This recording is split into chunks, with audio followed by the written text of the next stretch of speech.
Hello students, good morning.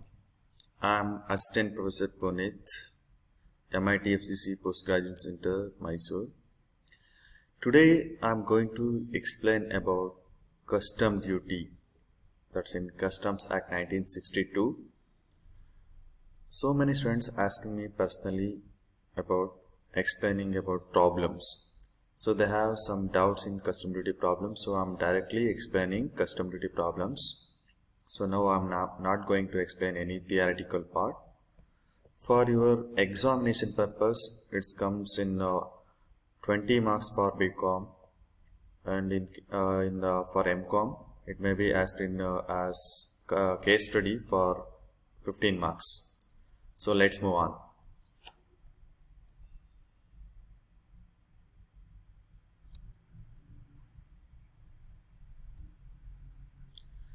Yes, students, I am briefing custom duty problems with the pro forma.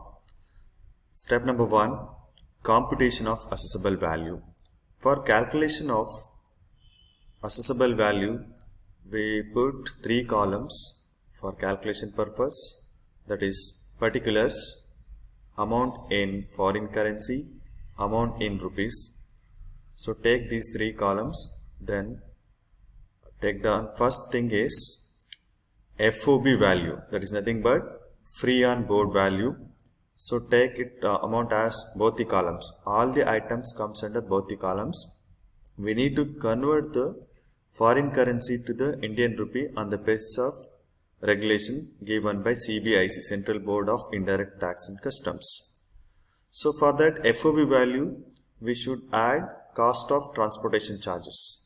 So cost of transportation, it means it may be air transport, road transport or sea transport, whatever it is, but there are some conditions are there for cost of transportation calculation. Let's see. If given actual amount as road transport or sea transport, take as it is, whatever the amount is given, take as it is and convert it to the Indian rupee.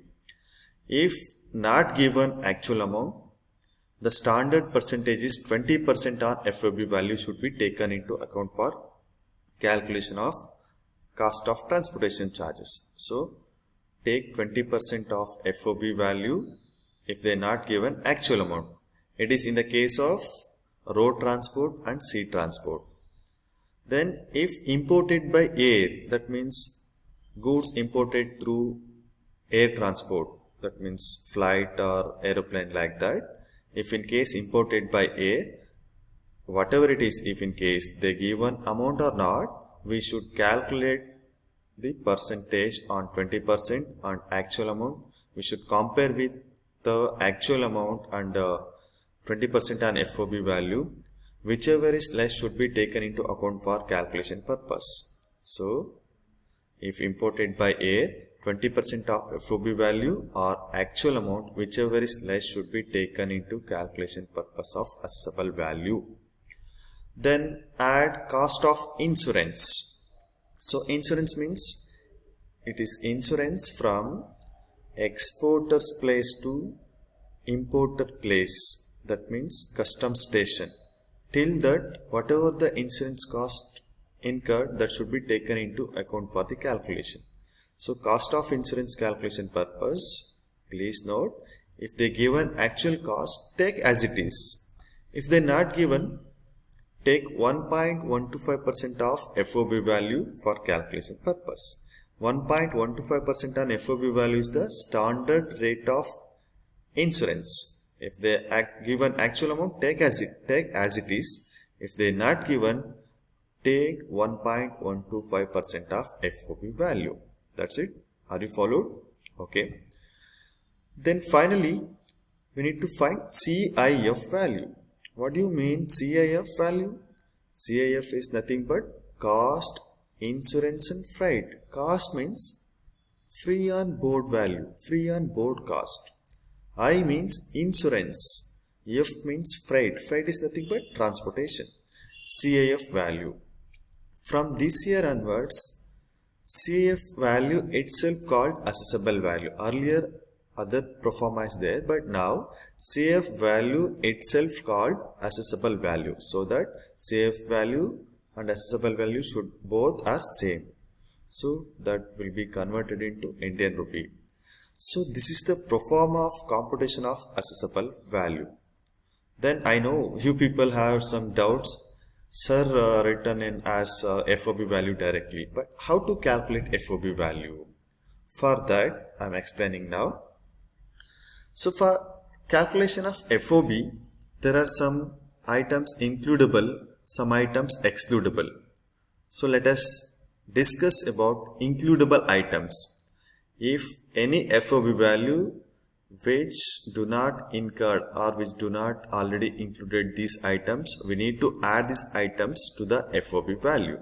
Let's begin with number 1. Commission paid to Indian agent. Commission paid to Indian agent, whether paid by importer or exporter, whoever, that should be taken into calculation for FOB value. But please note that commission paid to the agent in abroad should not be included. For example, buying commission. Buying commission should not be taken into account for calculation of FOB value. This will comes in the examination every time. Please note, if they given buying commission, ignore that.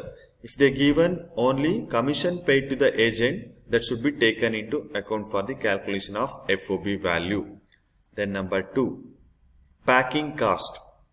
Packaging cost or packaging labor cost should be taken into account for calculation of FOB value. Then value of goods supplied by buyer as free supply.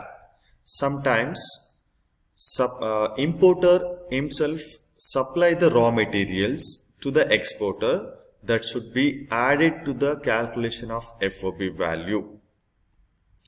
Then royalty and license fees incurred by the importer. Any royalties or any license fees incurred by the importer should be added to the FOB value. Then value of portion of subsequent resale, that is portion of profit, should be paid to the exporter as added to the FOB value. If any items includable, that should be inclusion or includable to the FOB value. Then let us discuss about treatment for cost of transportation. So already explained, I am briefing again. Treatment of cost of transportation. So cost of transportation up to Indian port from abroad should be taken into account for the calculation. This cost is restricted to 20% of FOB by the CBIC, Central Board of Indirect Tax and Customs. If cost is given in the details, take as it is for calculation purpose. If not given, take 20% of standard rate as transport expenses. 20% of standard rate as transport expenses. The next thing is, in case transportation made through air transport. Already explained, if made through air transport, 20% of FOB or actual air cost, whichever is less, should be taken into account. Please note, post-import transportation expenses are not includable. For example, if goods imported from USA that will reach to the Indian port like Mangalore port, from Mangalore port to factory of Mysore, the transportation cost should not be taken into account. That is considered as post-import transportation charges. So, after reaching of custom station, we should not take any amount as transportation charges for custom duty calculation. I hope you understand. So then, treatment for insurance charges. For insurance charges, as I already told, insurance charges on goods are to be added. If these are not ascertainable, this will be calculated at 1.125% of FOB value.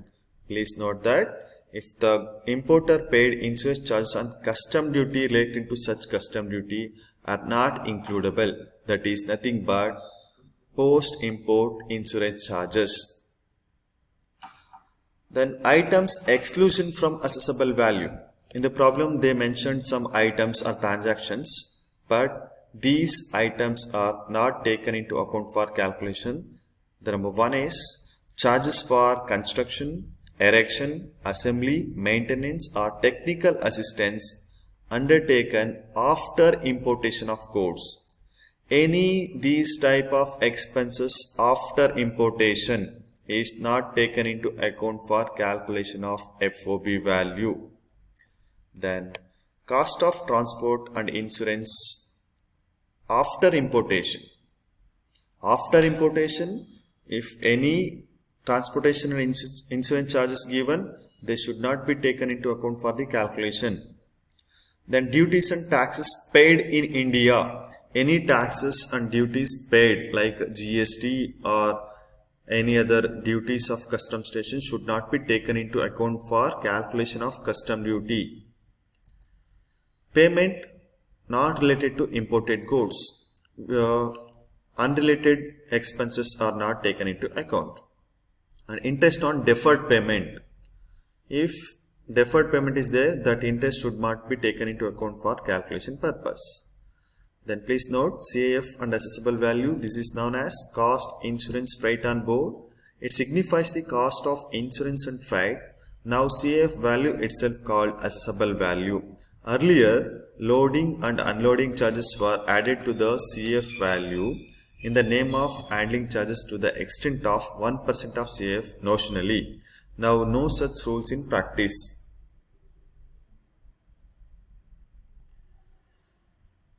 Then let's move on. Step number 2, very important part. I think so many students confusing about this, but now I am after studying so many books and videos of CS, I am doing this chart to you for your convenient purpose. Please follow this format.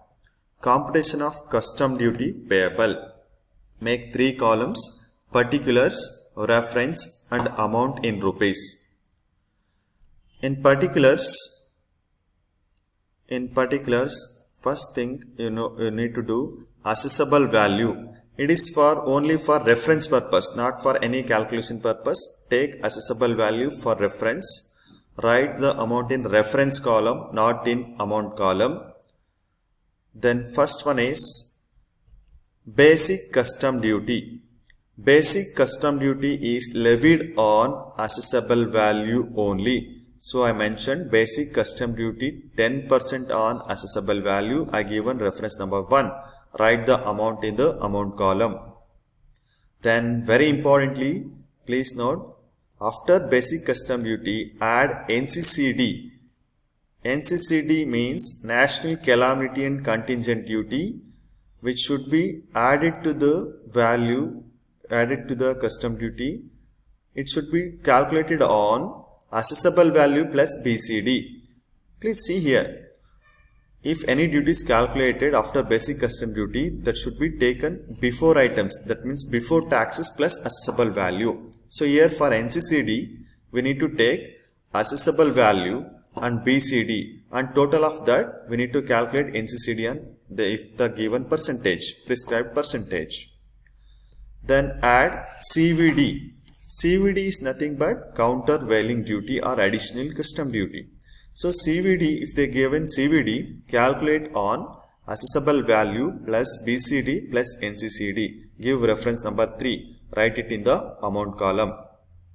Then next thing is SAD, S-A-D, that is special additional custom duty on assessable value plus BCD plus NCCD plus CVD. For your reference column, assessable value plus reference number 1, 2, 3, that should be added to the calculation of special additional duty. On for the total, you need to do multiplication of percentage, then result will become that taken as amount of tax. So total that reference number 1, 2, 3, 4. Next thing is social welfare surcharge, that is nothing but SWS on total of BCD, NCCD, CVD or SAD. That means 1, 2, 3, 4 reference numbers. So for that total, you need to do social welfare surcharge. Please note, we should not taken as accessible, taken into account for calculation of SWS as accessible value. Here we exclude the accessible value only